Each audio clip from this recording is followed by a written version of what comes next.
뉴욕 증시가 혼조세로 마감했습니다. 미국의 지난달 신규 주택 판매가 급감하고 미 연준이 경기 판단을 하향한 점이 부담이었습니다. 그래도 다우는 장 막판 소폭 오름세로 돌아서 5포인트 상승했습니다. 미 연방준비제도 이사회는 6월 FOMC에서 유럽 재정 위기를 언급하며 경기 판단을 하향 조정했습니다. 하지만 초저금리를 장기간 유지하겠다는 입장은 재확인했습니다. 오늘로 예정됐던 국내 첫 정지 궤도 위성인 천리안의 위성 발사가 연기됐습니다. 발사체인 아리안-5 상단부에서 이상이 발견됐습니다. 대형마트 주유소와 자영주유소 사이의 상권 침해 분쟁에 대해 정부가 군산, 구미 등 대형마트 주유소 측에 영업시간을 4-5시간가량 줄이라는 첫 강제 조정안을 내놓습니다.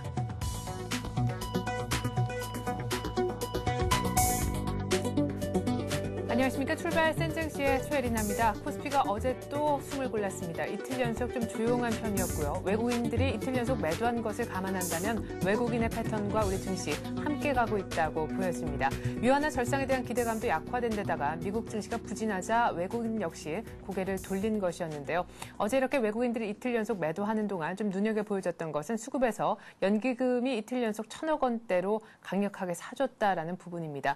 3,000억 원대 프로그램도 순유입이 됐었는데 결과적으로 지수는 5포인트가량 하락하고 말았습니다. 장중에는 8거래 연속 지켜졌었던 5일 이동평균선은 1,723포인트도 살짝 하향 이탈하기도 했었습니다. 어제 끝낸 양시장 마감지수 다시 한번 확인해보죠.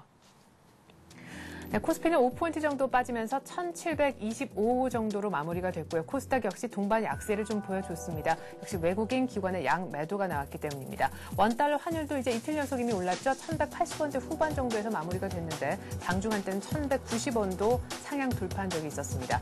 그러나 저러나 FOMC에서 저금리 기조 상당 기간 유지하겠다라고 얘기를 하면서 달러화가 약세를 보였기 때문에 오늘 원달러 환율 또 소폭 내릴 가능성이 있습니다. 내리는 폭이 중요하겠죠. 아시아 증시 마감도 한번 볼까요?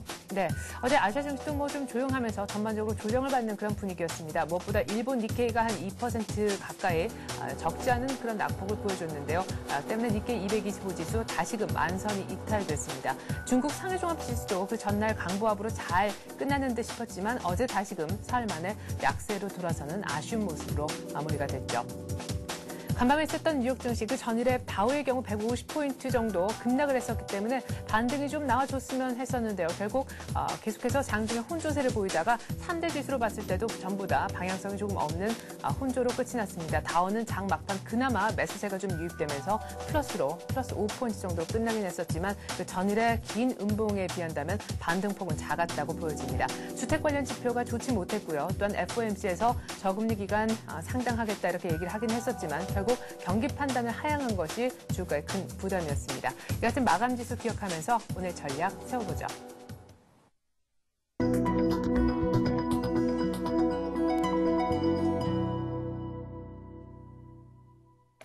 네, 간밤에 뉴욕 증시는 주택 관련 지표가 부진하고 FMC 결과에 좀 주춤하면서 보합권, 약보합권 혼조로 끝이 났습니다. 오늘 우리 장은 어떤 흐름 보여줄까요? 이틀 연속 숨고르기를 한 상태인데 말이죠. 오늘 우리 장 전망해보는 시간 갖겠습니다. 교보증권 양평동 지점에서 오기철 차장 나오셨습니다. 안녕하세요. 네, 안녕하십니까. 네, 외국인들의 이틀째 매도에 우리 증시도 똑같이 숨을 골랐습니다. 지금 1,725포인트 겨우겨우 5일 이동평균선은 지지를 하고 있는 상황인데 뉴욕 증시 FOMC에서 경기 둔화 얘기가 좀 나온 것 같습니다. 유럽발 재정 위기 다음으로 사실 우리가 걱정하고 있는 것이 전 세계적인 경기 둔화 부분인데 이것이 결국 FOMC를 통해서 간밤에 좀 불거져 나와서 걱정도 되거든요. 네. 예.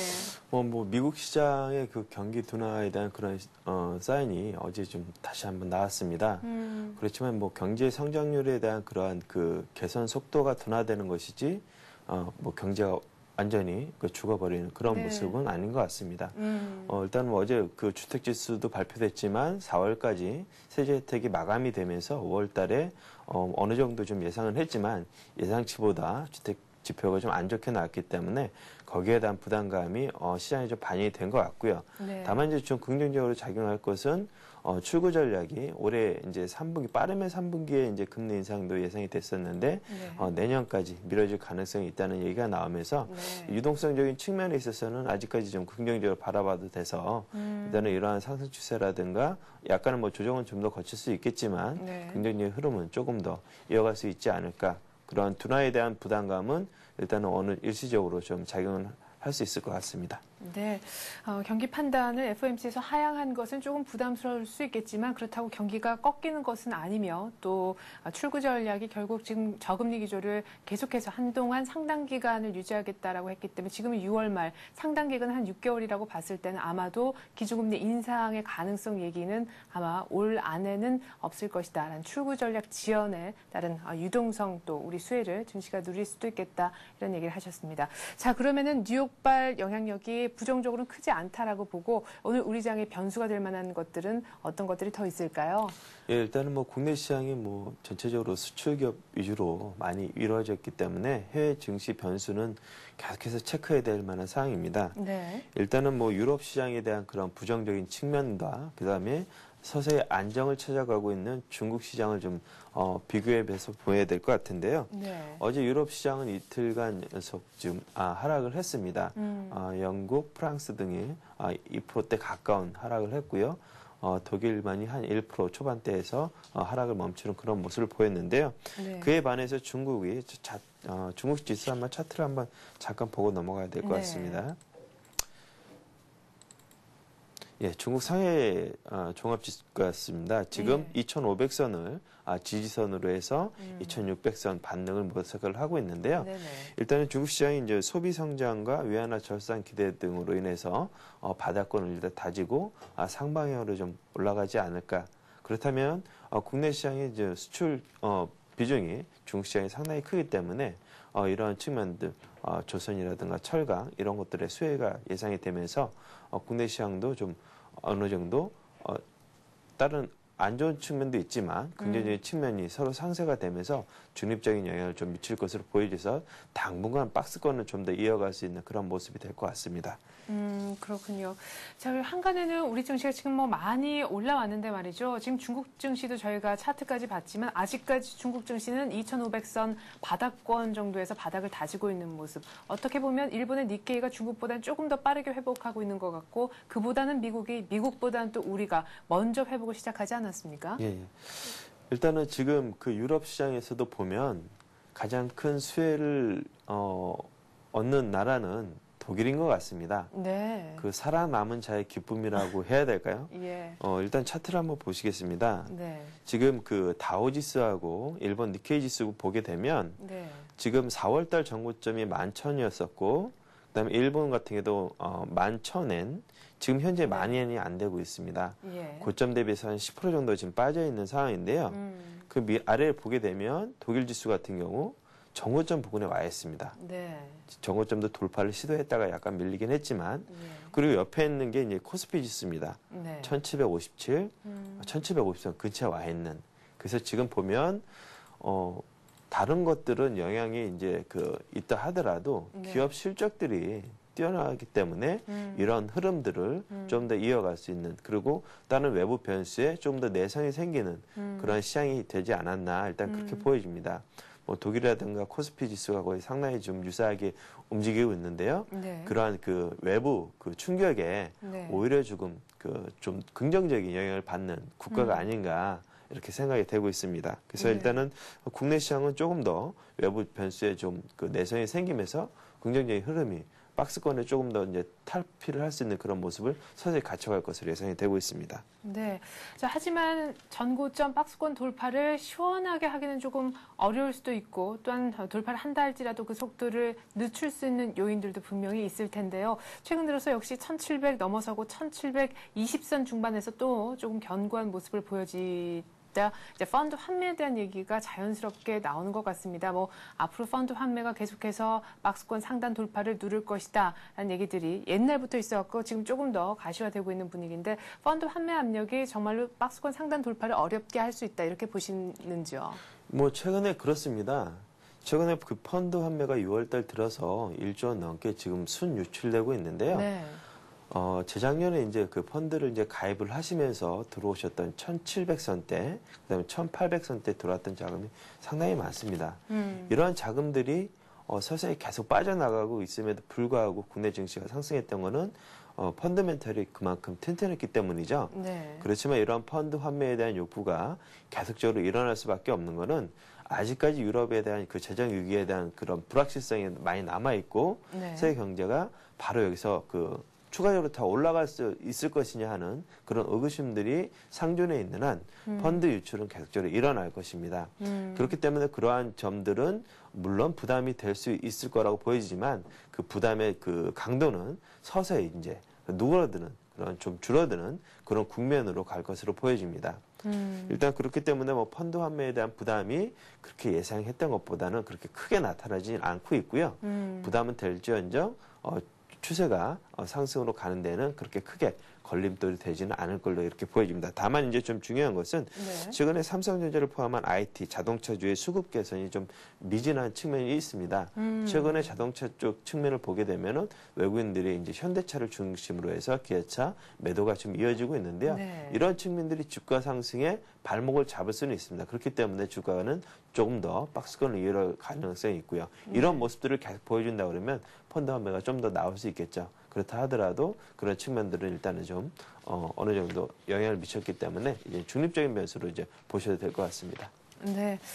자, 뭐 변수들 오늘 어떤 것들이 우리 시장에 영향을 줄 만한 것인지 한번 멀리 있는 해외 변수서부터 수급도 업종별 분위기까지 한번 터치를 해보았습니다. 지난주 이 시간쯤 우리 오기철 차장님께서는요, 지금 날아가고 있는 신고가를 내고 있는 옐로우칩 일부 섹터에 대해서 한번 따라가는 전략을 얘기를 하셨었고 LG화학을 또 대표 주자로 꼽아서 지금까지도 목표가 실현을 위해서 계속해서 한 발짝 한 발짝 나아가고 있는데 오늘은 어떤 전략을 펴주실지 궁금합니다. 예, 일단은 뭐 지금 잠깐 국내 증시 차트를 보겠습니다. 네. 코스피 1번 차트인데요. 일단은 뭐 1550선 바닥으로 해서 1750선 고점을 일단 돌파를 눈앞에 두고 있습니다. 네. 누구나 이 차트를 보게 되면 이 자리에서는 더 어렵겠구나. 사는 거는 상당히 좀 어렵겠다. 예. 다시 좀 지수를 조정받으면 1700 초반대가 이제 깨지거나 1700이 살짝 깨지는 자리에서는 들어가 볼 만하겠지만 그렇기 때문에 이런 부담감들 때문에 고점에 있는 종목들을 사기가 상당히 좀 어려운 때입니다. 그렇지만 고점에 있는 종목들 사는 수급 주체가 있습니다. 외국인입니다. 그런 종목들이 어떤 종목들이냐면 실적이 상당히 계속적으로 괜찮게 나타나는 화학 업종들, 그 다음에 운송 서비스 업종, 이제 대표적으로 이제 항공 업종들이 네. 상당히 좀 좋은 흐름을 나타나고 있고요. 네. 그런 종목들로 계속적으로 수급이 좀 들어오기 때문에 그런 종목들은 선택과 집중을 하셔서 계속해서 바라보셔야 될 것 같습니다. 그리고 이제 그 다음에는 이제 그 가격 및 기간 조정을 거친 종목군들인데요. 네. 그런 종목들이 이제 철강과 기계 업종들이 있습니다. 뭐 포스코 현대제철, 두산 인프라코어 등 단기적으로 최근에 좀 많이 올랐습니다. 네. 이런 종목들이 좀 다시 좀 숨고르게 들어간 다음에 다시 좀 단기적으로 좀 대응하실 그런 종목군들로 좀 선정을 하셔서 보시면 될 것 같고요. 네. 그리고 이제 그 내일이죠. 건설업 3차 구조조정 명단이 내일경 이제 발표될 예정이 있습니다. 네. 그동안 제가 이제 말씀하실 때마다 네. 건설에 대해서 조금 좀 중립적인 그 예. 시각을 갖고 보자고 말씀을 드렸는데 이제는 서서히 좀 관심을 갖고 보셔도 될 것 같습니다. 물론 4월달 이제 5월달 들어서면서 건설 업종이 이제 어느 정도 좀 올라오긴 했지만 그것은 바닥을 어느 정도 확인을 하고 들어가는 것이 더 확실하기 때문에 이제는 내일이면 큰 변수는 이제 사라지게 됩니다. 물론 구조조정이 이제 그 뒤에 따르겠지만 이런 명단이 발표되고 나면 그 중에서 살아남는 자들은 뭐 대형 건설사들이겠죠. 네네. 그런 종목들 중심으로 해서 접근을 하시면 일단은 건설사들도 이제 관심권에 두시고 조금씩 이제 매수 편입에 들어가시면은 괜찮을 것 같습니다. 네. 자, 슬슬 이제 건설주도 볼 때가 됐다. 아주 밑에서부터 바닥을 잡고 이미 올라와 있는 상황에서 한 이 정도에서는 안정적으로 들어가 볼 때가 아닌가. 그리고 만약에 내일 스케줄대로 구조조정 결과가 발표가 되면은 살아남을 만한 대형 건설사들이 있을 텐데 그 수혜를 받을 수 있는 대형 건설사 중에서도 오늘 토픽을 하나 꼽아주셨으면 가장 좋을 것 같거든요. 네. 예. 일단은 가장 재무 구조도 안정적이고요. 최근에 문제가 되고 있는 프로젝트 파이낸싱과 관련해서도 가장 규모가 좀 적게 잡혀 있는 그런 종목입니다. 삼성물산입니다. 삼성물산 같은 경우 지금 대형 건설사 이제 신용 등급 현황을 잠깐 한번 보시겠는데요. 네. 뭐 가장 탑픽입니다. 물론 현대건설, GS건설도 좀 비슷하지만 이러한 신용 등급도 가장 좋고요. 방금 앞서 말씀드린 대형건설사 미분양 및 PF 지급 보증 현황에서 보게 되면 네. 삼성물산이 PF 지급 보증이 1.3조 원이고요. 나머지 현대건설 1.9조 원, GS건설 3.6조 원. 그다음에 미분양 세대도 1100세대로 가장 적습니다. 네. 그렇기 때문에 이러한 것들이 이제 지금 뭐 PF 관련된 문제들이 계속 발생하고 있는데도 불구하고 삼성물산은 거기에 따른 그런 그 영향을 좀 적게 받겠고요. 그리고 이제 좀 중요한 것은 6월까지 이제 그룹 수주, 삼성그룹이죠. 네. 여기에 대한 수주가 1조 원을 돌파를 했습니다. 뭐 그룹에서 하는 것 뭐 돈 떼먹을 일도 없을 것 같고요. 그렇죠. 예. 일단은 안정적으로 매출이 일어나고 수급 구조가 이제 수익 구조가 좋게 이제 정해지기 때문에 네. 올해 또한 2조 원 가량의 그룹 수주 공사를 계속 맡을 것 같습니다. 예. 그렇다면 이러한 실적들이 2분기 이후부터 실적으로 좀 과시화될 것 같고요. 그동안 좀 올라가지 못했던 삼성물산으로서는 좋은 이제 기회를 맞는 것 같습니다. 네. 2분기 매출과 영업이익이 전년 동기 대비해서 12%, 13% 이제 증가할 것으로 예상이 되고 있습니다. 네. 일단은 건설과 상사 부분의 동반선정이 2011년부터는 본격화될 것으로 보여지고 있어서 이러한 것들이 이제 그 건설 부분은 올해 급증하는 해외 수주하고 그룹 공사를 바탕으로 이제 실적 개선이 될 것으로 보여지고요. 상사 부분은 단순 트레이딩 사업 외에 자원 개발 및 신재생 에너지에 대한 투자 성과가 가시화될 예정입니다. 그렇기 때문에 일단은 삼성그룹에 대한 그런 시너지 효과도 올해 상당히 좀 톡톡히 누릴 것으로 보여지고 있고요. 네. 앞서 말씀드린 대로 내일 이제 구조조정 명단이 발표가 되면 네. 일단은 승자 독식이란 그런 뭐 효과도 가장 크게 수혜를 받을 것으로 삼성물산이 예상이 되고 있습니다. 네. 그다음에 네, 다른 그 건설 업체들 말씀하셨던 뭐 GS건설, 대림산업, 현대건설 이런 거에 비해서 조정도 가장 덜 받았지만 그렇기 때문에 많이 올라오지도 딱히 않았던 그런 종목이었던 것 같아요. 예, 그렇습니다. 일단은 삼성물산 한번 차트를 한번 보시겠습니다. 네. 일봉 차트 보시면 5월 달부터 6월 달까지 주가 흐름이 변동이 거의 없었습니다. 네. 그 기간 동안의 기간에 한번 흐름을 보실 텐데요.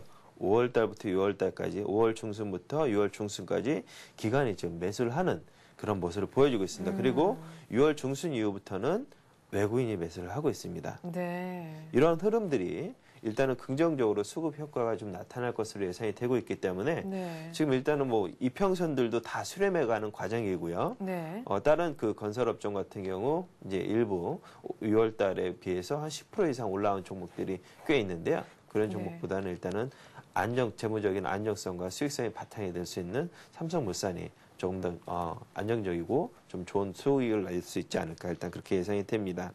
그리고 한 가지 더 주목할 것은 이제 하반기에 지금 한국은행에서 금리 인상을 할 것으로 좀 예상이 되고 있는데요. 금리 인상하면 건설주에 좋을 게 없습니다. 네. 지금 가뜩이나 뭐 경기도 안 좋아서 지금 미분양 사태가 좀 많이 발생하고 있는데 금리 인상을 하게 되면 건설주 과연 뭐가 좋을까? 물론 좋을 게 없는데요. 그것을 이제 정부에서 생각을 하고 있겠죠. 그래서 거기에 대해서 하반기에 아마 건설 부양책을 아마 내놓을 가능성이 있습니다. 그런 건설 부양 정책 가능성들이 건설주에 대해 어느 정도 좀 긍정적으로 영향을 미칠 것으로 예상이 돼서 금리 인상에 대한 그런 부담감도 어느 정도 상쇄가 될 것으로 예상이 되고 있습니다. 네.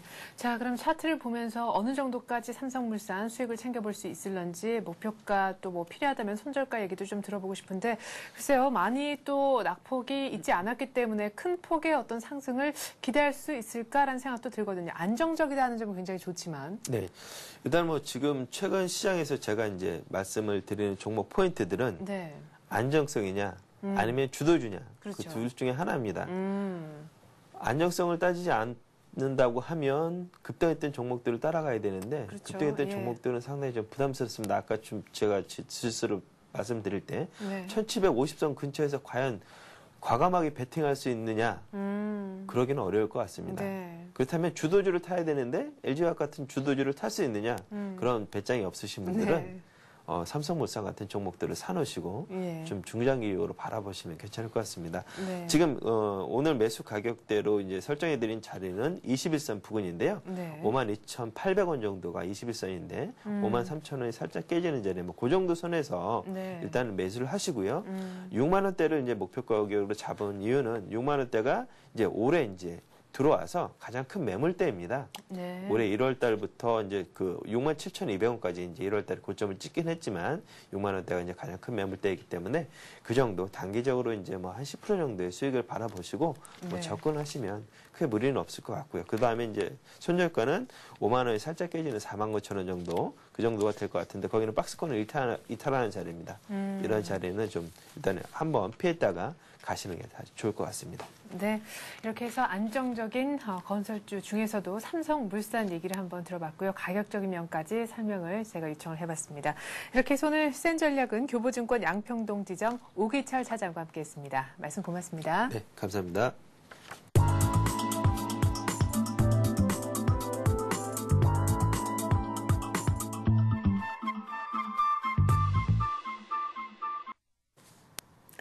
네, 이번엔 뉴스를 바탕으로 개별주 그리고 테마주 얘기해 보는 시간 갖겠습니다. 뉴스로 보는 투자의 맥. 오늘은 이트레드 증권 용산점 최건영 실장과 함께하겠습니다. 안녕하세요, 실장님. 네, 안녕하세요. 네, 먼저 간단하게 지난주 점검부터 받아보고 싶은데 지난주에 해운주 두 가지 얘기하셨는데 예. 한진해운 흐름이 아주 좋네요. 예, 그렇습니다. 지난주 한진해운, 대한해운 두 종목을 말씀을 드렸죠. 네. 한진해운 매수 추천 가격 33,500원 말씀을 드렸었는데 어제 종가 36,350원, 추천 대비를 해서는 플러스 8.5% 정도 상승을 했습니다. 네. 6월 22일 장중에는 좀 37,000원까지 고점을 터치하는 좋은 네. 모습을 보였었는데요. 글쎄요, 지금 뭐 최근에 쭉 시황을 계속 훑어보니까 어제도 나왔지만은 증권사의 어떤 지속적인 긍정적 레포트가 계속적으로 네. 출현을 하고 있습니다. 그래서 2분기 어닝 서프라이즈 이런 부분이 기대감이 높다. 자, 이런 부분 계속 나오고요. 따라서 추가 상승 가능성이 아주 높다라고 봐요. 지난주에도 제가 신고가 종목은 새로운 추세를 만드는 자리이기 때문에 따라가셔도 좋다. 예. 이런 말씀을 드렸죠. 예. 따라가기 좀 두려움을 느끼시는 투자자는 한진해운 홀딩스 이 종목을 보셔도 좋다 이렇게 말씀을 드렸죠. 네. 한진해운 홀딩스도 18,400원 지난주에 매수 가격을 말씀을 드렸는데 어제 18,900원 네. 조금 뭐 상승 퍼센테이지가 약하지만은 플러스 2.7% 상승을 좀 했습니다. 네. 한진해운 모습은 오늘도 동시호가 뭐 한 2.2% 좀 플러스로 양호하게 좀 들어오네요. 네네. 그래서 지속적인 흐름은 진행이 될 것으로 봅니다. 또 한 종목 대한해운 종목은 상대적으로 좀 조용했어요. 예, 그렇습니다. 53,000원 매수 추천 가격을 말씀을 드렸는데요. 어제 종가 56,600원 마감을 했습니다. 추천 대비는 마이너스 4.5% 마이너스를 시현하고 있는데요. 네. 글쎄 한 며칠간 그 눌림목을 양호하게 해준 것 같아요. 그래서 오늘쯤은 제가 볼 때 시세 분출이 좀 예상되지 않나 봐요. 네. 동시호가도 지금 52,000원 예. 플러스 한 2.7% 정도 들어오는데요. 오늘쯤에서는 다시 한번 시세가 다시 한번 가동될 수 있지 않을까. 그래서 대한해운 매수하신 분도 예. 손절하시지 말고 제가 볼 때는 계속 홀딩 하셔도 좋을 것 같습니다. 네. 자, 한진해운은 뭐 곧 있으면 목표 가격인 38,500원 도달할 것 같습니다. 오늘 대한해운도 좋은 눌림목 줄 것 같으니까 한번 매수해보라라는 얘기까지 한번 들어봤습니다. 자, 이렇게 해서 간단하게나마 지난주 해운주 두 종목 리뷰를 끝내고요. 오늘 새롭게 뉴스를 얘기를 좀 들어봐야 될 텐데 오늘 가져오신 뉴스는 어떤 겁니까? 네, 이런 뉴스가 있네요. 교통안전법 시행령 개정안 국무회의 통과 이런 내용이 좀 있는데요. 네. 그 내용을 좀 보면은 2011년부터 차량용 블랙박스 장착 의무화한다 이런 내용입니다. 네.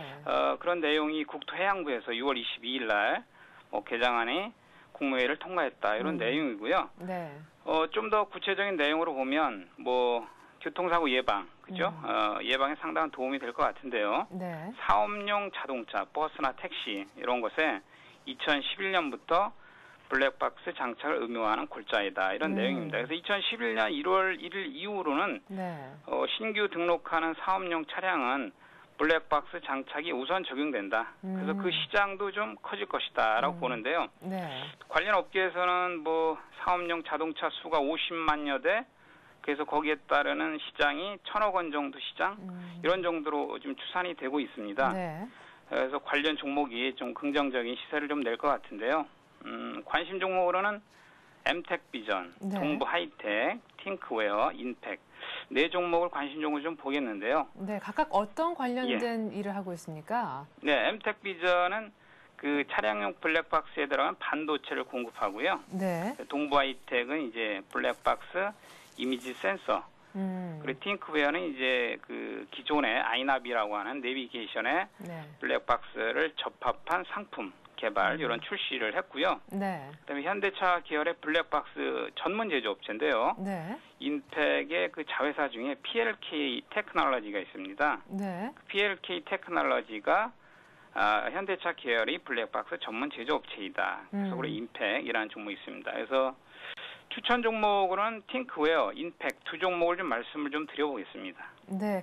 그런데 언뜻 2011년부터 블랙박스를 네. 이제 뭐 버스라든가 택시에 의무적으로 장착해야 된다라는 얘기인데 시간이 좀 걸리는 뉴스다 하는 생각도 드는데요.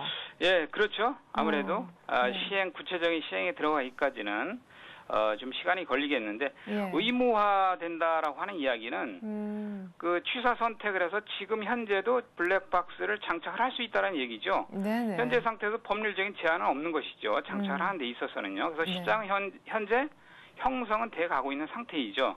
우리가 택시 이렇게 타보시면 저도 뭐 가끔 택시를 타보는데요. 네. 조수석 그 머리 상단에 조그마한 담배가 크기의 검은 그 박스가 있죠. 아, 그렇습니까? 예, 저는 본 적이 있거든요. 그래서 거기 이제 관심 있게 봤는데 그게 블랙박스라고 하는 겁니다. 그래서 네. 택시를 잘 타시면 아마 보실 수가 있을 거예요. 예, 알겠습니다. 이제 뭐 시장이 막 형성되려 하는데 한 1,000억 예. 정도 시장이 예상이 된다 하셨습니다. 오늘은 팅크웨어하고 인팩 얘기하신다고 하셨는데 팅크웨어부터 설명을 좀 해주시죠. 예, 팅크웨어 종목 많이 알려졌습니다. 내비게이션 시장 점유율 마켓시어 60% 정도의 점유율 1위. 그죠? 네. 브랜드 인지도도 1위 업체로서 강점이 있고요. 네. 시장 지배력이 굉장히 좋다.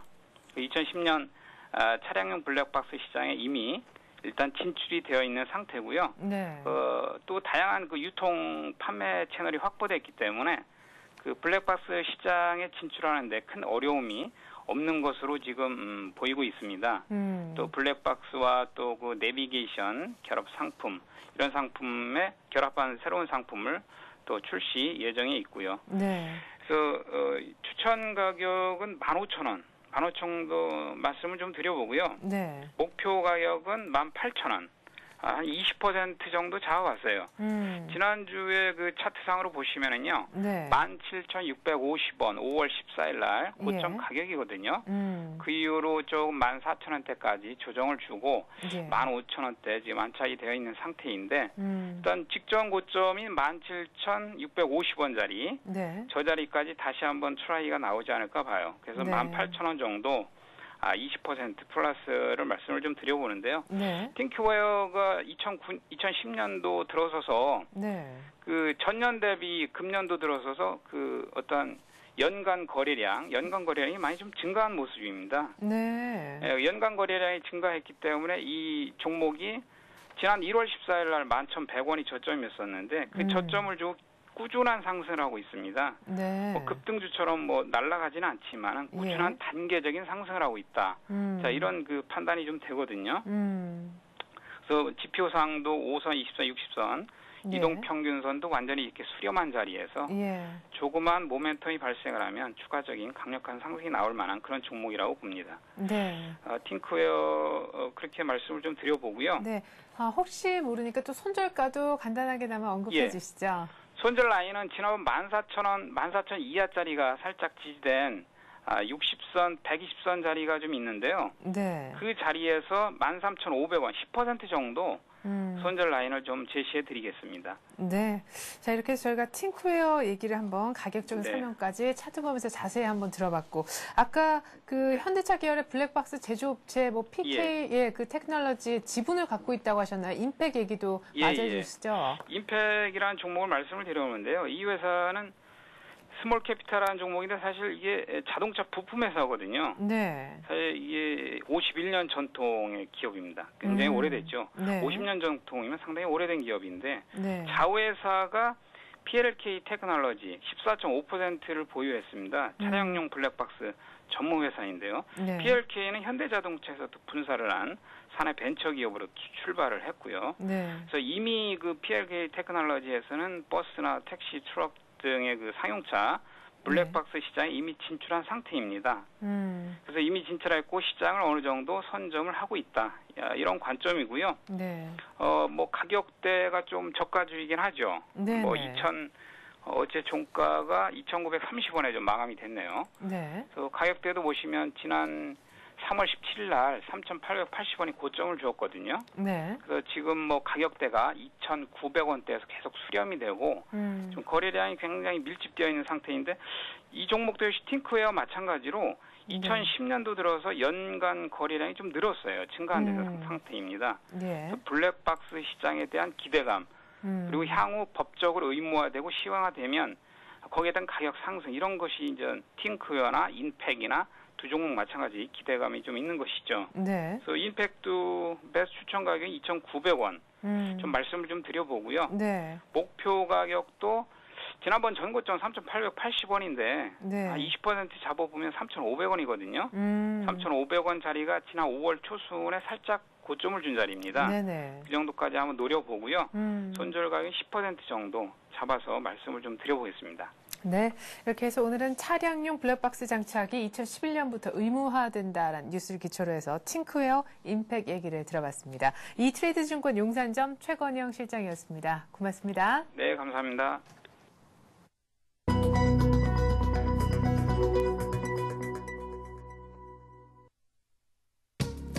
네, 6월 23일 수요일 우리장 이제 막 개장을 했습니다. 어제까지 좀 조용하게 숨을 죽이던 우리 증시, 외국인들의 매도도 있었는데요. 뉴욕 증시가 시원하게 반등을 했느냐? 그렇지 못합니다. 기다렸던 FOMC 이틀간의 회의 결과가 나왔는데 상당 기간 저금리를 유지하겠다라는 부분은 호재였지만 지금 경기에 대한 판단을 하향 조정한 것은 악재였습니다. 뉴욕 증시 방향 못 잡고 다우만 한 5포인트가량 정도만 겨우 플러스를 내면서 끝냈는데요. 오늘 우리 증시 외국인 또 달아날까요? 지수는 또 어느 정도로 움직여줄는지 모르겠습니다. 시초가 분석해드리죠.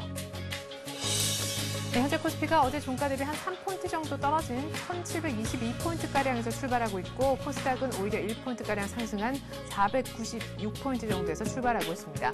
삼성전자에 그래도 플러스가 들어오네요. 80만 6천 원, 7천 원에서 움직여주고 있고요. 포스코가 어제 한 두 달 만에 50만 원 넘겨서 화제를 모았었는데 오늘 아침 소폭 떨어지긴 합니다만 50만 원은 유지가 되고 있습니다. 현대차가 어제 3% 이상이나 급락했었죠. 외국인들의 집중적인 매도를 맞은 결과였는데 오늘도 추가적으로 더 밀립니다. 신한지주, KB금융, 어제 은행주들 다 그렇게 흐름이 좋지 못했었는데요. 오늘 신한지주만 추가적으로 하락하고 KB금융은 반등을 합니다. 어제 보합이었던 삼성생명 역시 일단은 플러스를 달아주는군요. LG화학이 어제 장중에 31만 5천 원까지 찍고 사상 최고가 경신을 했었는데 오늘 아침에 또 소폭 일단은 고점 찍고 조정을 조금 받는 그런 모습입니다. 한국전력 요금 인상 기대감 때문에 어제는 또 좀 괜찮은 모습 2% 가까운 상승 보여줬었는데요. 하락 하루 만에 반등하고 반등 하루 만에 다시 하락하고 있습니다. 현대모비스 어제 현대차 따라서 많이 좀 낙폭이 있었죠. 거의 한 2% 가까운 낙폭이 있었는데 오늘 아침 역시 함께 좀 약한 모습입니다. 20만 원이 겨우 지지가 되고 있네요. 현대중공업도 위안화 절상 기대감 또 차트 보면 계속해서 오르는 그런 모습인데요. 조선업황의 바닥에 다다랐다. 이제는 오를 일만 남았다라는 아주 좋은 뉴스들만 쏟아지고 있습니다. 현대중공업은 오늘도 오르면서 24만 3,500원으로 날아가고 있는 중입니다. 하이닉스 어제 대형 IT주 LG 디스플레이 모두 다 약했습니다만은 오늘 하이닉스도 반등, LG 디스플레이도 반등, LG전자까지도 반등을 줍니다. LG전자 9만 5천 원 정도에서는 일단 좀 지지를 받는 듯한 그런 모습도 보여지는데요. 1% 가까운 상승, 다른 종목보다는 낙폭이 심했기 때문에 반등도 어느 정도 괜찮게 오늘 아침 나와주네요. 기아차도 오늘 모비스, 현대차와 더불어서 흐름 별로 좋지 못합니다. SK텔레콤도 오늘 KT와 더불어서 통신주들도 분위기가 썩 괜찮은 모습은 아니고요. 지주회사 LG도 오늘 자회사들 다 반등하니까 함께 6만 8천 원대 인근까지 올라와줍니다. 나머지 종목들은 모두 다 파란불 펴고 있네요. 삼성전기 2분기 실적 괜찮겠다. MLCC, LED 수요 증가 좋은 소식들 많이 나오고 있지만 오늘 약 보합에 시작하는 모습이고요. SK에너지도 유가 급락 얘기가 들렸죠. 간밤에 WTI 8월 인더분이 배럴당 한 2% 가까이나 급락했습니다. 오늘도 0.5% 정도 또 최근 들어 많이 올랐기 때문에 일단은 매물이 나오고 있습니다. 롯데쇼핑, 신세계 모두 약하고요. NHN도 0.2% 정도 떨어지고 있습니다. 삼성화재도 오늘 약하고 물산도 좀 조용합니다. 기업은행도 0.6% 하락, 삼성 SDI도 1% 정도 더 밀려서 17만 6천 원. 현재 코스피는 어제 종가 대비 1포인트 빠지고 있고 코스닥은 한 2.5포인트 정도 상승하고 있습니다. 눈여겨 보이시는 몇몇 종목만 언급을 좀 해보면요. SK 브로드밴드 에버랜드가 오늘 3% 급등하고요. SK컴즈, SK자 들어간 두 종목이 한 2, 3% 오늘 정도 급등하고 있습니다. 나머지 종목들 1% 내외로 오르거나 내리거나 하면서 시총 상위 종목들 혼조세를 보여주고 있네요. 네, 보다 자세한 출발 상황 분석 전문가 전화 연결해서 들어보도록 하겠습니다. 우리투자증권 투자정보센터 이경민 연구원 만나볼까요? 안녕하세요. 예, 안녕하십니까. 네, FOMC 재료가 좀 상반되게 안에는 나왔었는데 일단은 오늘 거래소는 마이너스로 출발을 하는군요. 네, 마이너스로 출발했지만 뭐 큰 폭의 하락보다는 약보합권에서 등락을 반복하고 있다고 보는 게 맞지 않나라는 생각을 하고 있습니다. 외국인들도 생각보다는 크게 매도를 하지 않고 있고요. 지금 외국인은 9억 원 정도 매도하고 있고 기관은 20억 정도 매도를 하고 있습니다. 코스닥 시장도 코스닥 시장은 최근 들어서 좀 약세를 보였는데 좀 강한 반등세를 나타내면서 0.5% 상승하며 497포인트를 기록하고 있습니다. 현재 코스닥 시장에는 외국인은 보합권 뚜렷한 매수세를 보이지 않고 있는 가운데 기관은 마이너스 2억 매도를 하고 있고 개인은 4억 원 매수세를 보이고 있습니다. 이런 흐름 가운데 시장 자체는 좀 하방 경직성을 강화시키는 것이 아닌가라는 생각을 하고 있습니다. 코스피 시장에서 오늘 강세를 보이는 것은 건설업종이 굉장히 강세를 보이고 있고요. 기계, 종이목재, 의료정밀, 전기전자 업종이 코스피 대비 아웃퍼폼하고 있는 모습을 나타내고 있습니다. 코스닥 시장 또한 견조한 상승세를 보이고 있는데요. 오늘 같은 경우는 통신 서비스, 오락문화, 소프트웨어, 화학, 금속, 유통업종이 강세를 보이고 있습니다. 최근 코스피가 미국 증시가 조정을 보이는데도 불구하고 견조한 하방 경직성을 강화시켜가고 있는데 이런 모습은 최근 들어서 강하게 유입되었던 프로그램 매수세가 힘이 되지 않았나라는 생각을 하고 있습니다. 오늘도 장 초반에는 프로그램 매도세가 출회되고 있는데 이 프로그램 매수세 여부와 그리고 외국인 매매 패턴이 어떻게 변화할지를 좀 관심 있게 지켜볼 필요가 있겠습니다. 네. 자, 이제 궁금한 것은요. 이 전고점 돌파가 과연 이렇게 조금 단기간에는 횡보를 하는 것이 불가피할지라도 이런 어떤 에너지 응집 과정을 통해서 결국엔 전고점을 돌파를 해주느냐 마느냐 여부 아니겠습니까? 어떤 쪽으로 점을 좀 치시는지요? 네, 단기적으로 하루 이틀 사이에는 좀 물량 소화 과정이 나올 수 있겠지만 7월 그러니까 새로운 모멘텀, 이 어닝 시즌과 같은 새로운 모멘텀이 가세하는 시점 이후에는 좀 매물 소화 과정 이후 좀 중기 상승 추세로 진입하지 않을까라는 생각을 하고 있습니다. 단기적으로는 연중 고점 수준까지 상승한 이후 연이틀 교착 상태에 빠져 있는 것으로 나타나고 있는데요. 이 또한 당분간 매물 소화 과정이라는 판단을 하고 있습니다. 이 경우 코스피는 1690에서 1710선을 지지로 물량 소화 과정이 진행될 가능성이 높다고 볼 수 있겠는데요. 이 지수 때는 2010년 6월 18일 또는 16일 갭을 메우는 정도의 조정으로 볼 수 있겠습니다. 물량 소화 과정으로 볼 수 있겠는데요. 그런데 이런 물량 소화 과정은 다시 한번 박스권 등락에 따른 조정 국면이 아닌 중기 고점을 돌파하기 위한 새로운 상승 추세를 형성하는 과정에 있어서 휴게소라는 판단을 하시는 게 맞지 않나는 생각을 하고 있습니다. 휴게소에서는 보통 식사도 하고 기름도 넣고 다시 힘찬 출발하듯이 이번 물량 소화 과정이 중기 상승 추세를 위한 에너지 비축 과정이라고 보고 있습니다. 코스닥도 500선 저항이 막히는 모습을 보이고 있는데요. 급락보다는 완만한 상승세가 예상되고 최근 단기 지지력을 확보하고 있는 490선의 단기 중요 지지선으로 될 전망입니다. 특히 이 지수대에서는 실적 호전주를 중심으로 한 저가 매수세도 좋다고 보고 있습니다. 네.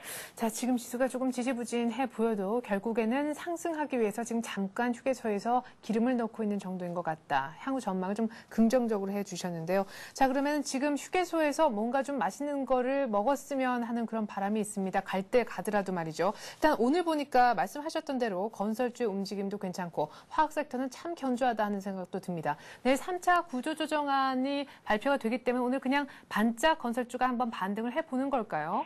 지금 구조조정안이 발표되면은 될 경우에는 건설주의 그동안 심리를 억눌렀던 그런 리스크들이 어느 정도 해소된다는 측면에서 그리고 불확실성이 완화된다는 측면에서 그런 면에 있어서 강한 반등세가 나타나고 있는 것으로 보입니다. 종목별로는 엇갈리는 모습이 나타날 수 있겠지만 상대적으로 견조하고 그리고 실적 모멘텀이나 펀더멘탈이 유효한 종목군들에 있어서는 추세적으로 단기적으로는 긍정적인 흐름이 예상되고 있기 때문에 긍정적인 시각을 가져가시는 것이 좋지 않나 생각을 하고 있습니다. 네, 이렇게 해서 오늘 출발 상황 분석 들어봤습니다. 우리투자증권 이경민 연구원이었습니다. 고맙습니다. 예, 감사합니다. 네, 자 계속해서 채권시장과 외환시장 한번 분위기 체크해보러 가겠습니다. NH투자선물 리서치센터에 있는 전소영 연구원 한번 만나보죠. 안녕하세요. 네, 안녕하세요. 네, 어제 환율이 연일 한 이틀 정도 올라서 1,180원 후반에서 마감됐고 장중엔 1,190원까지 올라갔었는데 FOMC 회의 결과가 나오면서 달러화가 약세로 끝나지 않았습니까? 오늘 얼마에 출발하고 있나요? 네, 오늘 달러원 환율은 50전 하락한 1,188원에 시작한 이후에 지금 하락폭 확대해서 1,183원 정도의 거래가 되고 있습니다.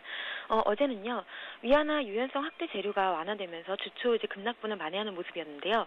위안화 재료 희석과 동시에 증시 약세와 유로화 반락이 환율 상승으로 연결되는 모습이었고요.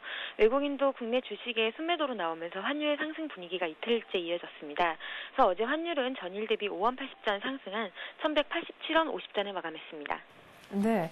자, FOMC 회의 결과에 따라서 오늘 조금 움직여주는 것 같은데 예상외로 그렇게 많이 빠지진 않는다는 생각도 들거든요. 원달러 환율 향후 전망도 좀 부탁드리죠. 네, 일단 이제 레벨은 높아지고 있지만 3일째 음봉이 나타나면서 레벨 상승마다 물량이 적지 않게 나오고 있음을 확인할 수가 있습니다. 하지만 레벨 자체가 성큼성큼 올라오는 모습 역시 무시할 수 없는데요. 일단 위안화 영향력은 시장이 지속적인 와치리스트로 작용을 하겠지만 영향력은 주초만 못할 것 같습니다. 이외에 새벽에 발표됐던 FOMC에서 경기 전망을 하향 조정하는 데 따라 달러화가 약세를 보이고 엔과 유로가 강세를 보인 점이 오늘 환율에 제한적이나마 환율 하락 요인으로 작용할 것으로 보이는데요. 일단 주초 환율 급락 시에 정부의 개입도 나타났었기 때문에 개입 경계감까지 가세하면서 하방 경직성은 확보될 수 있습니다. 당분간 이제 이틀 전 기록했던 1,169원이 단기 저점으로 자리 잡을 가능성이 높아 보이고요. 그렇다고 위로 올라서기에도 위안화 절상 기대감이 여전하고 국내 펀더멘털이 미국이나 유럽보다는 빠르게 개선되고 있다는 점이 1,200원 위를 쉽게 노리기도 어렵기 때문에 1,170원에서 1,200원 사이에서의 방향성을 잃은 레인지 장세가 나타나면서 이동평균선 수렴과 더불어서 향후 방향성을 모색하는 에너지 축적 과정이 진행될 것으로 예상이 됩니다.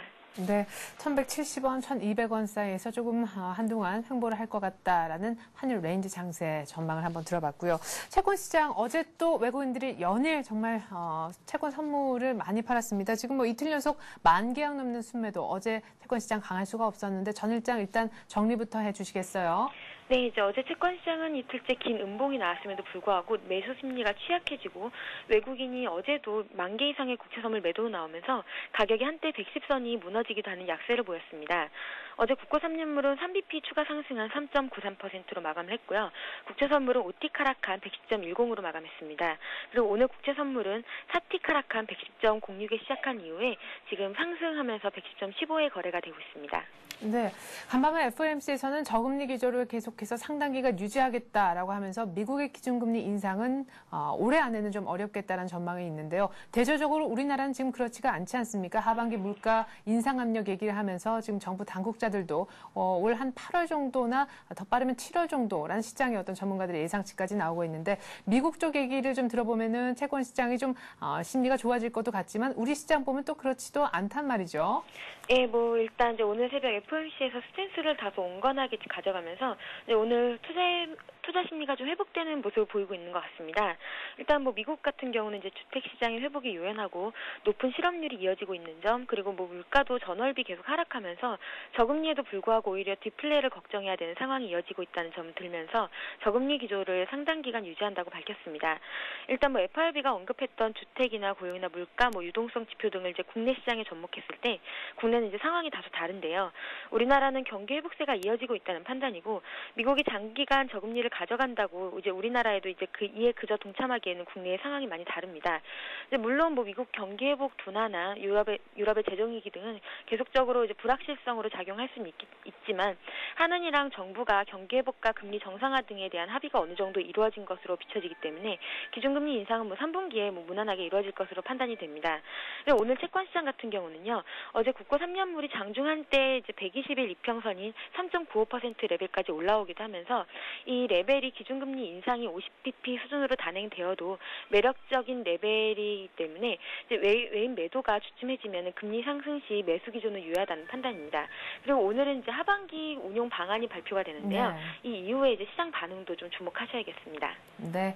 자, 이렇게 해서 오늘 채권시장 전망까지 함께 해봤습니다. NH투자선물 전소영 연구원이었습니다. 고맙습니다. 네, 감사합니다.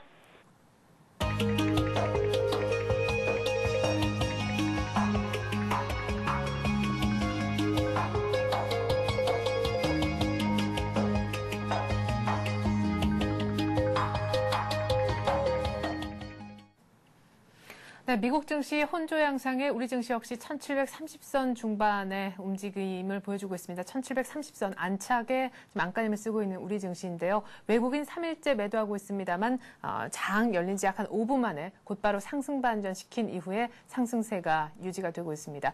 오늘 같은 날 전략은 어떻게 세워보면 좋을지 고민 많으시죠? 지금부터 한맥투자증권 하창범 과장과 함께 전략을 만들어 보도록 하겠습니다. 안녕하세요, 과장님. 네, 안녕하십니까. 네, 일단 오늘장 금방 상승 반전 됐는데 외국인들은 아직까지 사주지는 않네요. 오늘장 어떻게 보시는지 분석부터 부탁드리죠. 네, 그렇습니다. 오늘 아침에 미국이 이제 FOMC 금리를 이제 18개월 연속 동결을 했는데 사실 오늘 장 같은 경우는 제 판단으로는 FOMC 이제 결과에 따른 약간 영향권이라 볼 수 있는 장인 같습니다. 네. 물론 서두에서 많이 언급됐을 것 같지만은 한 번 더 금리 결정 발표에 대해서 한번 되짚어 보면 한 4가지 정도를 좀 압축할 수가 있는데요. 네. 일단 그게 지금 오늘 장이나 앞으로 장에 좀 영향을 미칠 것 같아서 한번 다시 언급하는 차원에서 한번 언급을 해보면은 네. 미국에서는 어느 정도 그 금리를 이제 동결을 하면서 약간 바뀐 것이 4월에 비해 가지고 경기 회복적인 측면에서는 여전히 사실 이 부분이 이번 주 아무래도 금리 동결 이후에 나오는 멘트에서 상당히 중요했는데 네. 4월에는 어느 정도 경기가 스트렝스는 강화되고 있다고 했습니다만 지금은 6월 발표문에서는 어느 정도 아직 회복 중이다 이렇게 좀 발표했다는 게 약간 부정적이었고요. 그러니까 쉽게 말해서 더블지 우려 가능성은 분명히 없다고 했습니다만은 약간 지연되고 있다 여전히 이런 멘트가 좀 나왔고 네. 또 노동시장에 대해서는 어제 주택시장 착공도 안 좋고 최근에 주간 고용정도 조금 부진합니다만은 이것도 이제 지난달에는 사실 좀 안정화되고 있다고 했습니다만은 이번 같은 경우에는 또 약간 서서히 개선되고 있다. 그러니까 약간 표현이 조금씩 약간 부정적으로 바뀐 거죠. 네. 또 하나가 이제 주택시장이었는데 주택시장 같은 경우 사실 전일 5월 신규주택 판매도 안 좋게 나왔습니다만은 주택시장은 여전히 약간 침체된 수준을 지속하고 있고 가장 결정적으로는 금융시장인데 금융시장이 아무래도 유로존 리스크에 대해서 미국 쪽에서도 여전히 불안하다. 즉 아직도 경기 회복세를 지지하기에는 부족하다는 걸 레스 스포티브라는 표현을 썼는데 네. 이런 표현이 아직도 실제적으로는 유럽 재정과 미국에 타격을 주지는 않았습니다만은 일부에서는 그거를 좀 받아들이는 그런 모습이 나왔고 그러면서 이제 18개월 연속 동결을 했는데 아무래도 이제 원래는 어느 정도 올 하반기 정도에는 미국도 금리를 좀 인상하지 않을까 했습니다만은 네. 지금 이 6월의 발표문이 또 이제 내년으로 미루는 그런 결과가 나왔고 하지만 이제 이게 약간 국내 정치와 연관되죠. 국내 정치 같은 경우는 사실 최근에 하는 총재에서도 약간 지금 대놓고 금리 인상하겠다를 나타냈지 않습니까? 네. 그러다 보니까 어느 정도 금융주에 대한 좀 맥인 들어왔는데 과연 미국이 지금 이렇게 약간 금리 인상에 대해서 보수적으로 나온 입장에서 과연 국내 정치가 금리 입장 3, 4분기 인상세를 많이 대두는 되고 있습니다만은 먼저 올릴지 안 올릴지는 조금 지켜봐야 될 그런 부분인 것 같습니다. 네. 그래서 오늘 장은 이제 업종별 한번 살펴볼까요? 사실 네네. 지금 오늘 장 아침 출발은 했습니다만은 사실 수급인데 최근 이제 3그릴 돈에 바뀐 것이 앵커님 말씀하셨듯이 외국인이 지금 파는 게 중요한 게 아니라 안 산다는 게 중요한 거죠. 네네. 사실 1700포인트 회복할 때도 외국인이 지속적으로 8그릴 연속 들어오면서 샀었는데 3그릴 전부터 좀 매도세가 나왔고 사실 전일 시장 같은 경우에도 전기전자 업종이나 자동차가 좀 많이 타업종 대비 많이 하락했지 않습니까? 네. 근데 갑자기 왜 안 사주는 겁니까, 그러면? 일단 많이 올랐기 때문이죠. 네. 사실 정시라는 게 어느 정도 가장 하락할 때, 그러니까 상승을 위한 가장 첫 번째 조건은 낙폭과되고 네. 지금 어찌 보면 1750포인트 저항을 받고 있는 상태에서 어느 정도 아직은 뭔가 좀 찜찜하다는 거죠. 그래서 일단은 조금 챙겨보자, 현금화를 한다는 그런 전략이 좋고 네. 그런 차원에서 외국인이 오늘 3일 연속 어느 정도 많지는 않습니다만 안 사주기 때문에 네. 일정 부분 주식수가 바로 추가적으로 올라가기에는 좀 부담스럽고 또 이 물량을 개인이 좀 받아주다 보니까 네. 어느 정도 지수는 좀 제한적이고 그렇게 볼 수 있겠습니다. 오늘 같은 업종은 지금 아침에는 가장 두 가지 업종이 이제 가장 강세가 돋보여지는데 네. 하나가 이제 건설 업종이 되겠죠. 예. 건설 업종 같은 경우는 사실 그 지금 업종 섹터에서도 어느 정도 투자 메리트가 있는 종목이라 할 수가 있는데 네. 사실 이 업종 같은 경우는 건설 업종을 현대건설이라든지 지금 뭐 대림산업, 뭐 GS건설 약간 대형 건설주 위주로 상승세 상당히 강하면서 네. 어느 지금 업종 섹터에서는 가장 강한 상승을 보이는데 건설 업종은 1차적으로 낙폭 과대였죠. 네. 뭐 건설사 그 PF 부담이라든지 아니면 미분양 부담 이런 게 여러 가지 많았고 또 6월 초에 어느 정도 정부에서 그 미분양 대책을 냈습니다만 부진해가 약간 반등세가 밀렸었는데 지금은 가장 이제 그거죠.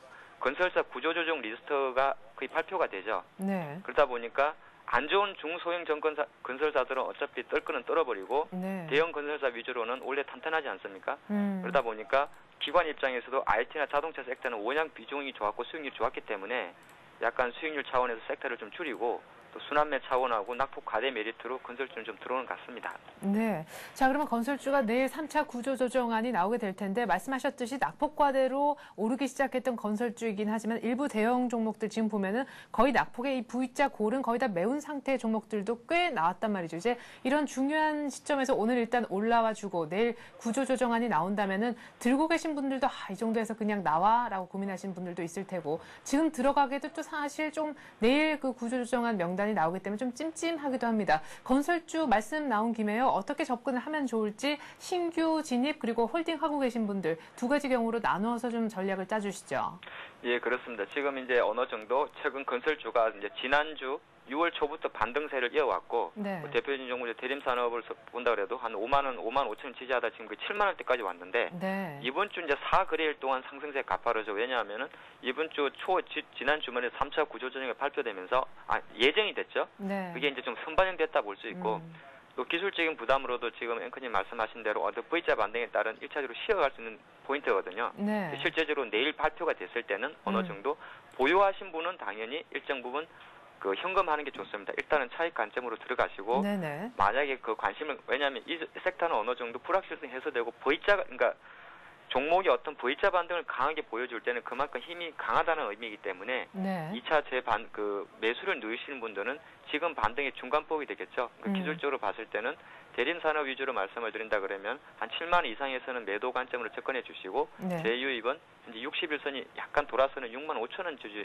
가격에서는 어느 정도 매수를 공략하는 왜냐하면 이게 지금 매수세가 들어오는 게 어느 정도 수급적인 측면에서도 기관과 외국인이 같이 들어오고 있거든요. 네. 그러다 보니까 어느 정도 이거는 내일 실제적으로 뚜껑이 열렸을 때는 어느 정도 선반영 됐다 판단하시고 차익 관점으로 들어가시고 신규 유입하시는 분들은 지금 최근 한 5일 거래 정도에 약간 가격이 선반영된 게 있으니까 네. 조금 눌림 조정 매수라 그러죠.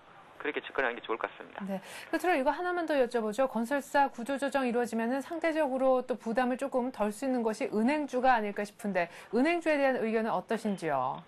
은행 섹터 같은 경우는 사실 이제 아직 지금 우리금융 같은 경우는 사실 약간 전체적인 섹터 면에서는 같이 동반 상승해야 되는 게 정상인데 네. 근데 개별적으로 봤을 때는 KB 같은 경우는 또 어윤대 총장이 약간 바뀌고 나서 약간 불확실성이 주가가 왔다 갔다 했고 우리금융 같은 경우는 민영화 관련해서 또 블록도 나오기 때문에 어느 정도 전체적인 섹터적인 측면에서 은행업종에 대해서 여전히 관심을 가지는 왜냐하면 건설 쪽 올라가게 되면 같이 동반 상승해야 되는 거 아니겠습니까? 네. 근데 그렇지만 어느 정도 개별적으로 봤을 때는 약간 종목은 참 차별화돼 둬야 될 관심이 있기 때문에 그러네요. KB금융과 우리금융 같은 경우는 어느 정도 자체 그걸 좀 생각해 주고 나머지 신한지주라든지 이런 종목은 같은 건설업종 섹터와 같이 보는 게 좋을 것 같습니다.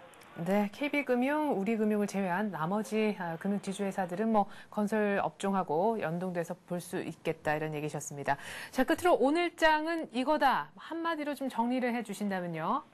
제가 오늘 장을 사실 영향을 할 때 저는 약간 시장이 약간 과매수권을 생각하고 있고요. 네. 그래서 어느 정도 어제 전일 시장도 미국도 어느 정도 한 3거래일 연속 또 유럽 시장도 가다 좀 조정세를 보였는데 네. 어느 정도 우리 국내 증시 같은 경우도 4주 연속 가파른 상승세 후에 지금 1730에서 돌파하지도 못하고 1725포인트 지지하는 흐름 아니겠습니까? 네네. 그래서 저는 오늘 시장을 약간 부정주로 보는 관점에서 네. 즉 단기 급등에 따른 조정 관점에서 오늘은 FOMC 결과에서 나왔던 약간 약간은 성장성이 둔화될 수 있다는 그걸 그대로 받아들여서 그 결과에 따른 영향권으로서 약간 오늘은 약세 조정장이 나오지 않나 그렇게 보는 관점입니다. 네, FOMC의 경기 판단 둔화에 따른 연장선상에 있는 장이다. 이런 말씀이셨던 것 같네요. 한맥투자증권 하창봉 과장이었습니다. 말씀 고맙습니다.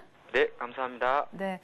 현재 코스피가요, 1724포인트 뭐 이 정도에서 출발했었던 것 같은데요.